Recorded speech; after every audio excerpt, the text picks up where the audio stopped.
नमस्कार बच्चों, कैसे हैं आप सब। मैं सीमा पारिक एक बार फिर से आपका हिंदी कालांश में हार्दिक अभिनंदन करती हूँ।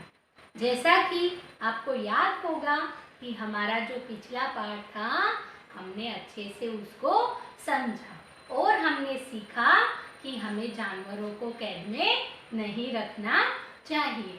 और आज जो हम प्रकरण पढ़ने वाले हैं उसमें सबसे पहले मैं आपको कुछ चित्र दिखाऊंगी जो आपकी पाठ्य पुस्तक है, जिसमें जुड़ो और समझो खंड में कुछ चित्र दिए गए हैं।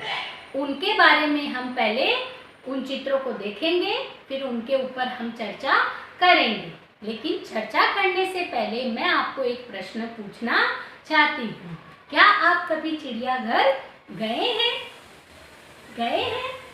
हाँ, आप लोगों ने ज़्यादातर ने बोला कि हम चिड़ियाघर गए हैं। तो आपने वहाँ पर देखा होगा कि वहाँ पर जो पशु पक्षी हैं उनको पिंजरे में बंद रखा जाता है। क्या आपने कभी सोचा है अगर उन पशु पक्षियों को कैद करके रखा जाता है तो वो अपने मन में क्या सोचते होंगे? कभी आपने इस विषय पर कभी ये विचार किया है कि उनकी मनोदशा क्या होती होगी? तो इस विषय के बारे में भी हम चर्चा करेंगे। लेकिन सबसे पहले हम जुड़ो और समझो खंड से संबंधित चित्र देखेंगे और फिर उनके प्रश्नों के ऊपर चर्चा करेंगे। तो बच्चों, आपको आपकी पाठ्य पुस्तक के पृष्ठ 32 पर हमारा जो पाठ है हम पंछी उन्मुक्त गगन के, उसमें आपको जुड़ो और समझो खंड से संबंधित प्रश्न दिया गया है। सबसे पहले आप देखिए, नीचे दिए गए चित्रों में अंतर बताओ। अब सबसे पहले आपको एक चित्र जिसमें एक तोता पिंजरे में बंद है और दूसरा जो है दो पक्षी बैठे हुए हैं। कौन से पक्षी हैं? तोते ही हैं, वो बाहर पेड़ पर बैठे हुए हैं। तो अंतर तो मैंने आपको बता ही दिया। अब आप अपने तरीके से अपने शब्दों में आप यहाँ पर अंतर लिखेंगे। लेकिन जो जरूरी बिंदु है कि ऊपर दिए गए चित्र में पिंजरे में बैठा तोता क्या सोच रहा होगा, बताओ। अब एक पक्षी है जो तोता है वो पिंजरे में बंद है और दूसरा वो अपने साथियों को बाहर देखता है, तो उसके अंदर विचार क्या उठ रहे होंगे? उसके मन में विचार क्या उठ रहे होंगे उन अपने साथियों को देखकर? वो शब्द और वो जो वाक्य है वो आपको यहाँ पर लिखने हैं। उसकी मनोदशा क्या है, वो क्या सोच रहा होगा? वो खुद पिंजरे में बंद है जबकि उसके साथी बाहर खुले वातावरण में बैठे हैं। तो उनकी दशा क्या है वो आपको लिखनी है। उस तोते की, पिंजरबंद तोते की दशा आपको यहाँ पर लिखनी है।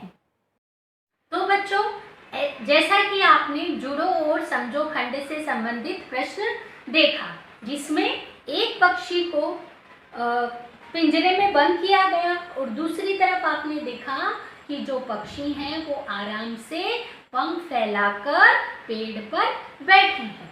अब बेचारा जो पक्षी पिंजरे में कैद है वो क्या सोच रहा है? उसकी मनोदशा कितना वो दुखी होगा कि देखो काश मैं भी अपने पंख फैला पाता। हालांकि उसे पिंजरे में बंद रखकर उसे खाना पीना अच्छे से करवाया जा रहा है, लेकिन क्या आपने कभी सोचा है अगर आपको एक कमरे में बंद कर दिया जाए और सारी आपकी सुख सुविधाएं आपको दे दी जाए, लेकिन एक महत्वपूर्ण चीज आपसे छीन ली जाए? अब वो चीज कौन सी है? आपकी आजादी, आपकी फ्रीडम। तो अगर वो ही आपसे छीन जाए तो आपको अच्छा लगेगा? नहीं अच्छा लगेगा। तो यही चीज है वो उन पक्षियों के साथ में भी हो रही है। उन्हें भी अपनी आजादी नहीं छीनवानी, उन्हें भी कैद में पिंजरे में बंद नहीं रहना है। तो ये जो हमारी सुंदर सी कविता है हम पंछी उन्मुक्त गगन के, उसमें भी पक्षियों की मनोदशा के बारे में बताया गया है। उन्होंने बोला, पक्षियों ने बोला कि हमें कितने भी सुविधाएं दे दी जाए, पिंजरे में कितने भी हमें सोने के जो पिंजरा है उसमें हमें रख दिया जाए, लेकिन हम उसमें कभी खुश नहीं रह पाएंगे। हमें क्या चाहिए? हमें खुले वातावरण में उड़ना है, क्योंकि हमें भगवान ने खुले आसमान में उड़ने के लिए ही बनाया गया है। और ये जो कविता है वो शिव मंगल सिंह सुमन के द्वारा रचित है। तो बच्चों, सबसे पहले हम काव्य पाठ करेंगे और उसका अर्थ, भावार्थ है वो हम समझते जाएंगे। तो बच्चों, अभी आपने यहाँ पर देखा एक चित्र बना हुआ है।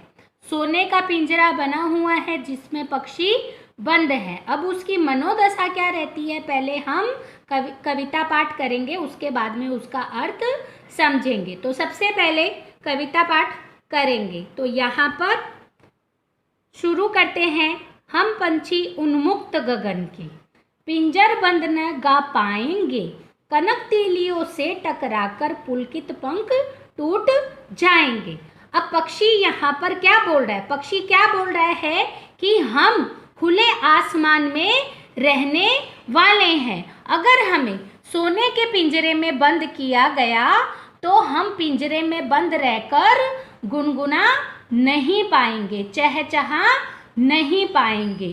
कनक तीलियों से टकराकर पुलकित पंख टूट जाएंगे, यानी जो सोने की तिलियां, ये सोने की तिलियों का अर्थ क्या होता है? जो सोने की सलाखें बनी हुई हैं उनसे टकराकर हमारे जो हमारे प्रसन्न पंख थे वो टूट जाएंगे, यानी हमारे कोमल पंख हैं वो टूट जाएंगे। हम बहता जल पीने वाले मर जाएंगे भूखे प्यासे, कहीं भली है कटुक निबोरी कनक कटोरी की मैदा से। यानी पक्षी क्या बोल रहा है? हम बहता जल पीने वाले हैं, यानी जो पक्षी हैं वो स्वतंत्र थे तब कहाँ पानी पीते थे? नदियों से, तालाबों से, झरनों से। लेकिन अगर हमें बंद कर दिया जाएगा तो हम भूखे प्यासे मर जाएंगे।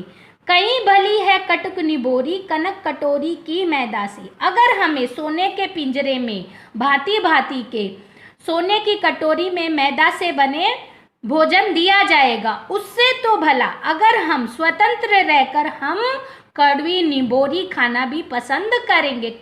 यानी कटुक निबोरी का अर्थ क्या होता है मालूम है आपको? नीम की निबोरी, यानी नीम का फल अगर हमें दिया जाएगा तो भी हम उसे खा लेंगे अगर हम आज़ाद रहेंगे।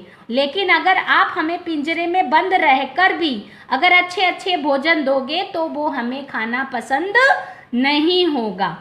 स्वर्ण श्रृंखला के बंधन में अपनी गति उड़ान सब भूले, बस सपनों में देख रहे हैं तरु की फुनगी पर के झूले। यानी हमें सोने की जंजीरों में, सलाखों में, बंधन में बांध दिया गया है। तब से हमने अपनी गति यानी जो उड़ने की रफ्तार थी वो हम भूल गए हैं। कब भूल गए? जब उनको सोने की जंजीरों या सलाखों में बंद कर दिया गया।